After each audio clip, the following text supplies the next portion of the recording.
welcome to Derb's Place. I'm Derb. We're going to do something a little better, a little more up my alley. I just went out and bought a couple briskets. So I'm going to take one brisket and I'm going to make corned beef. Now it's a curing time of 7 days and then we'll cook it up. But we're going to start from scratch with the brisket. And you're going to have beautiful, which I love, is the potatoes, the cabbage, the corned beef. Wow. You know what? It's just one of those home cooked meals, right? So, hey, let's go do some cooking.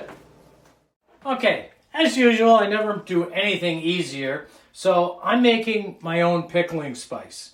So what I'm going to do is I'm going to put some allspice berries on medium heat.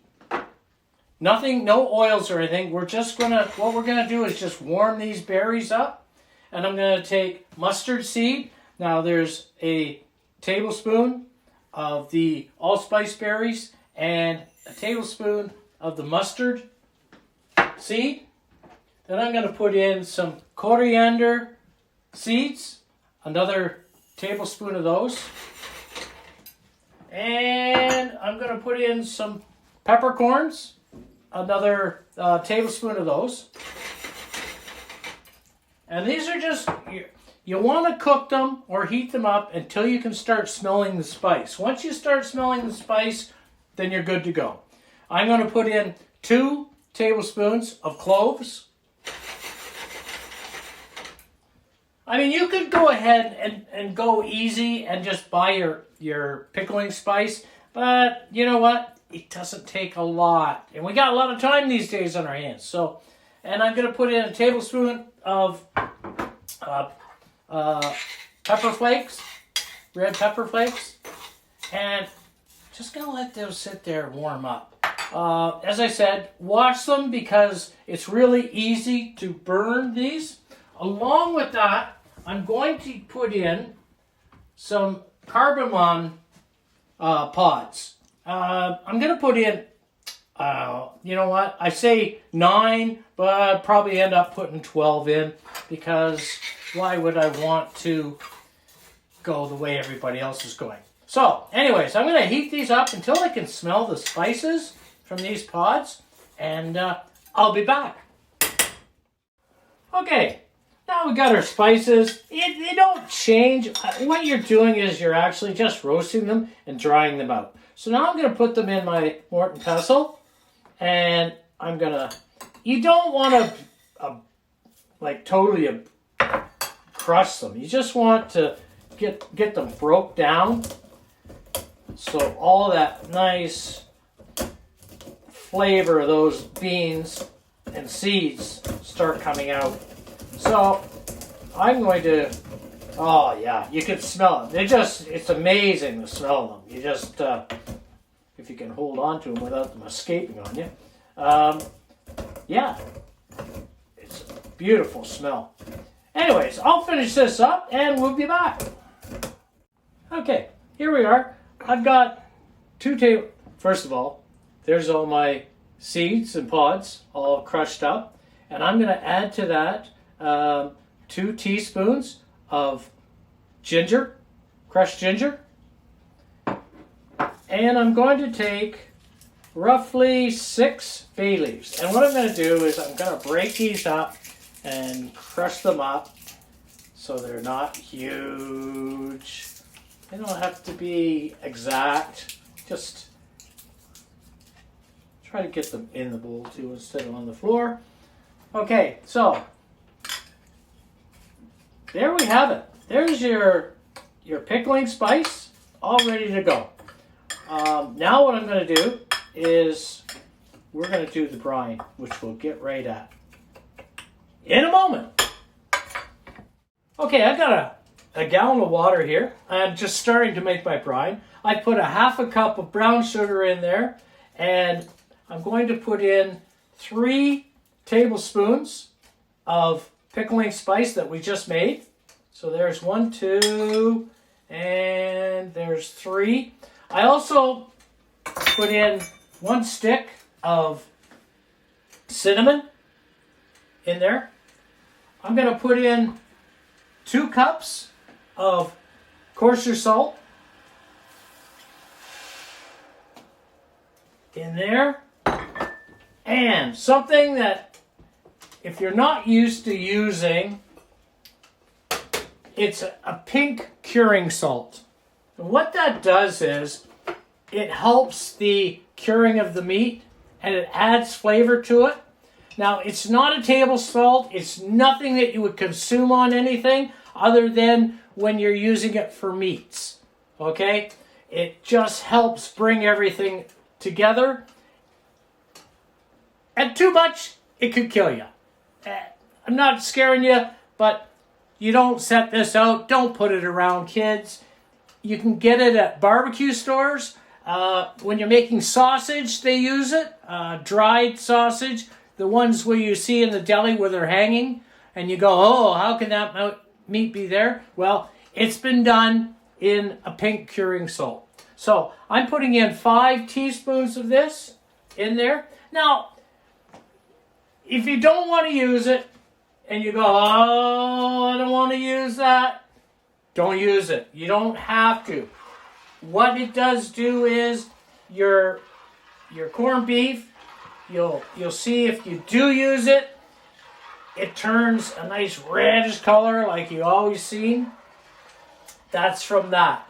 And it stops bacteria from growing in the meat. It helps preserve the meat. And that's what we're going to do. So, I'm going to bring this to a boil, and then I'm going to let it bring it down to room temperature. And in the meantime, I'm going to get out the brisket, and we're going to take some of that fat off that brisket. Okay, here we got our brisket. I want to say it's probably about an 8-pound brisket. And it's pretty clean. I mean, the underside, not a lot of fat, little fat here, which you're going to get with a brisket. Don't ever kid yourself if you think you're going to get a brisket. It's not. What I'm going to do is I'm going to clean up some of this fat here. And this is my best knife I got. I mean, you go, holy Christ, Herb, look at the size of that sucker. It's actually a good friend of mine who's a chef. He uses his in his restaurant. They're Nella knives. And they're beautiful. They hold their edge. Just wonderful. So what I'm going to do here is I'm going to clean up some of this fat. Not a lot. You don't want to pulverize it. You just want to clean some of it up. So, and that's how I like to do it, is just kind of take it off like that. Just skim it across the top. Get as much as you... Because we're making corned beef, so you don't brisket. I leave the fat on because you know what, it's good. But in this case, we're doing corned beef, so I'm going to clean off a lot of it, not all of it, because just fat's got your flavor. Always remember that when you're cooking meat. If it doesn't have fat lines in it, then it's no good.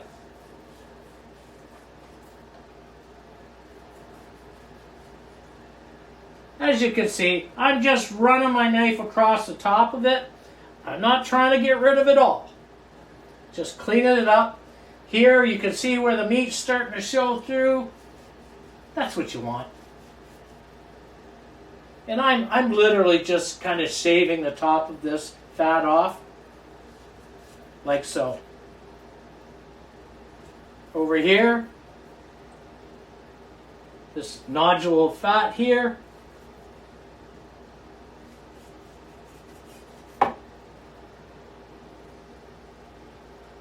That's pretty well it. Now, you will see under this flap here, as you can see, there's some fat in there. I'm going to clean some of that out too. Not all of it. Just like that. In here, same thing. I'm going to run my knife right along here.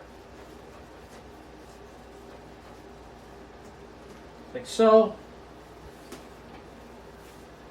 going to try to get some of the more out of here. They've done a good job at the butcher shop for me, but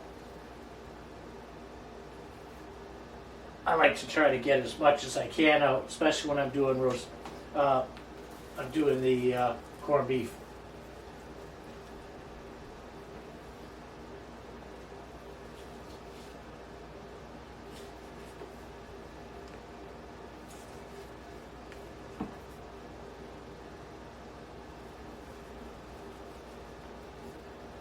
Now, I'm not going to get all that out. Don't you try to get it out either, because this here, this vein that I'm cutting on right now, this goes through the whole meat. And that's why you get such good flavor from a brisket.